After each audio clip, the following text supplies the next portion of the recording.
Help me, O Lord, my God. Save me in accordance with your love. Let them know that it is your hand that you, O Lord, have done it. They may curse, but you will bless. When they attack, they will be put to shame, but your servant will rejoice. My accusers will be clothed with disgrace and wrapped in shame as in a cloak. Hello, beautiful people. Welcome to D&Z TV, and today we are here with more updates and more information that has to do with the Ooni of Ife's palace. And what you just heard was a prayer of vengeance that Naomi invoked on the palace. Naomi is feeling that she was not treated very well at all. She wasn't treated right from the Ooni to the Iyalaje and other oloris that are in the palace, even with the entire crew in the palace. Naomi was not really excited with them. That is why she needs to go the way of invoking the God of vengeance on them. What does it mean to invoke God of vengeance? It literally means allowing God to take charge of everything. When you allow God to take charge, when you allow God to be in control, they say that God's vengeance is always the worst. It's actually not about us going to do vengeance. But when you now allow God to take charge, it is always very disastrous. Someone said it's better not to be in the arms of God, but be in the hands of God. When you're in the hands of God, when you're in the arms of God, God protects you, God shields you, and takes care of you. But when you're in His hand, what He does is He crushes. God uses hands to crush. Hands are used for crushing. Naomi is feeling that she was not treated very well. In all ramifications, look at it this way. Just think it. She is the only woman that the Ooni met a virgin. Others that came around just came and went. But for the Ooni met Naomi a V, meaning she was tearable. She was not touched, unlike others. That alone should give her the criteria to be highly respected. The other thing we should understand is that Naomi is the only person who gave birth to a baby boy in the house, meaning that the lineage was not going to stop. In the traditional African context, man is a sign of continuity. Man is a sign of the fact that a legacy will continue. But once it has to do with a woman is going to marry and get involved with another man. But once it has to do with a man, the man will keep the lineage of the family going on.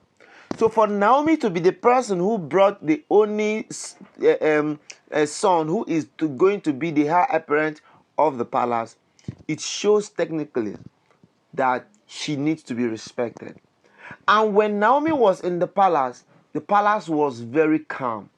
Everybody was respecting him or herself, and the whole place was going nice and going well. But since when Naomi left, so much chaos now came to the palace. That was why Naomi now took to this psalm of prayer of vengeance, where she cried to God and said, "Oh, help me, O Lord, my God. Save me in accordance with your love. Let them know that it's your hand that you, O Lord, have done it." She made them understand that what she is doing is she's handing over all the calamity and issues and challenges she's facing to God Almighty to take charge, and that God is going to do. And if you look at it very well, vengeance has actually been meted on the palace. Since Naomi left, there's been no peace. Since Naomi left, no one has given birth. Since Naomi left, everything has been on pause mode. They may curse, but you will bless. People always wake up every day and think they want to curse Naomi.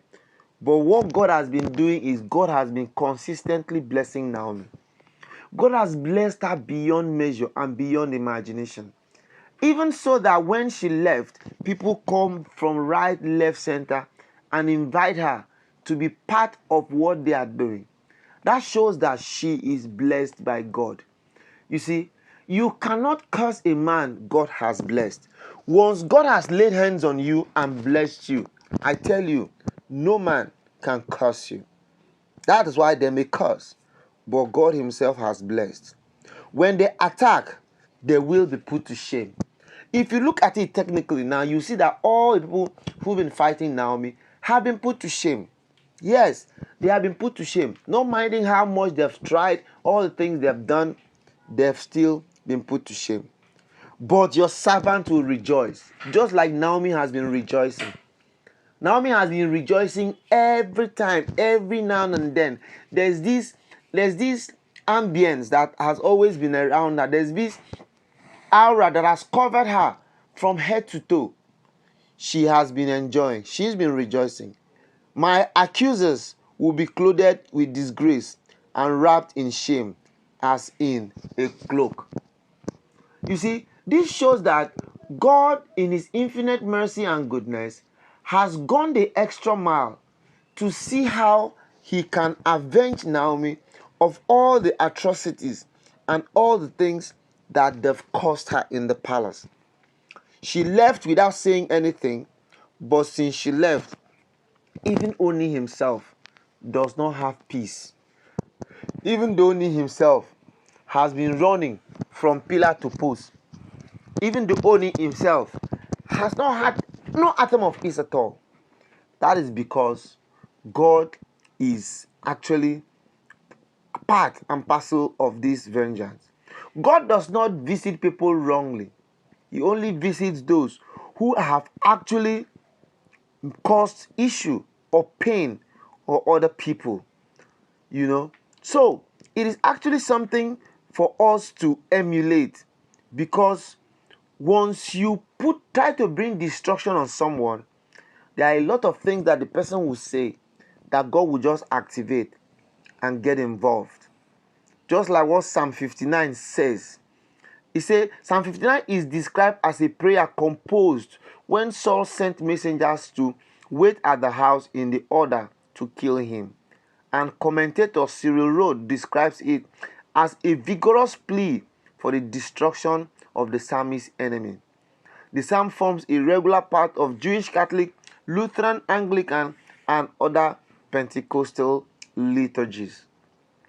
So, invariably, we should always try to keep our hands clean and tight, because when we continue to get on people's nerves, whenever they invoke the God of vengeance, he will show up, and when he shows up, it becomes disastrous. All right, people, that is how we're going to go on D&Z TV today.